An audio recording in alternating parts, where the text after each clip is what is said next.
যুদ্ধকে না বলার আহ্বান জানিয়েছেন প্রধানমন্ত্রী শেখ হাসিনা।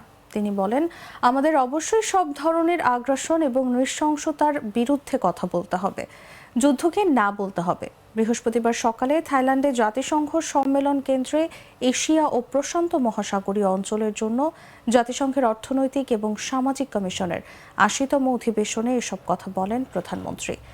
যুদ্ধ বন্ধের জন্য বিশ্ব নেতাদের প্রতি আহ্বান জানিয়ে তিনি বলেন, গাজায় হামলা শুধুমাত্র হতাহত, বিশেষ করে নারী ও শিশুদের হতাহতের সংখ্যা বাড়াচ্ছে। এক্ষেত্রে আলোচনা শান্তি আনতে পারে। শেখ হাসিনা বলেন, ফিলিস্তিনে যুদ্ধ এবং গণহত্যা চলছে, এটা বন্ধ করতে হবে। যুদ্ধ কোনো সমাধান আনতে পারে না। আলোচনার মাধ্যমে সমস্যা সমাধানের উদ্যোগ নেওয়ার আহ্বান জানিয়েছেন তিনি।